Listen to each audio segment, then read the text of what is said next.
আসসালামু আলাইকুম। অনেকদিন পর আবার 4টা ছুটি পাইলাম। তো সবাই কেমন আছো? ভালো আছো? আমরা রেফ্রিজো চুরি করতে যাব না। আজকে না চুরি না, আজকে দিনে কিসের জন্য আসছি সবাই খবর হয়ে গেছে, এটি শব্দ হয়েছে সুমি বাংলাদেশ যাইতে আছে। তো আমি ভাবলাম যে সুমি বাংলাদেশ যাইতে আছে আমার না বইলা, তো তার জন্য আজকে ডাইকে আনছি। কিরে সুমি যাইতে আছে বলে? কবে? বাড়িতে যাই গরু জবাই মেরে জানি আর কবে তার কবে তা জানো না। আচ্ছা যারা সুমিরে দেখতেছ তারা এয়ারপোর্ট এসে বসে থাকো, ঠিক আছে? নালে কিন্তু সিরিয়াল পাবা না, কারণ এই মায়া যখন আইন্দা কমে যাইব আর কেউ টের পাইব না।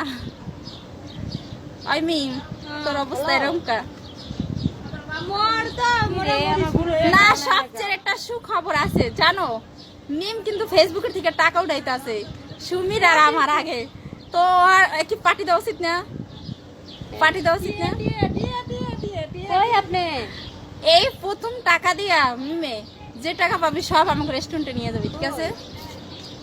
সব খাওয়া সব চ্যালেঞ্জ বেশি বেশি করে টিয়া দেন। সবাই মিমেরে সাপোর্ট করে নিয়ে যেতেছে। টাকারি করিস না এমনি তো আমার চুল সব ছিড়া লাগতেছে এই জর্ডানের চুল ছিঁড়া রাইলে চুল আবার হইব, কি সমস্যা? চুল গেলে চুল পাওয়া যাবে। টাকা পাইতাছি বুঝছেন? আপনি কই ব্যাগ এই যে ব্যাগ বড় বানাইছি।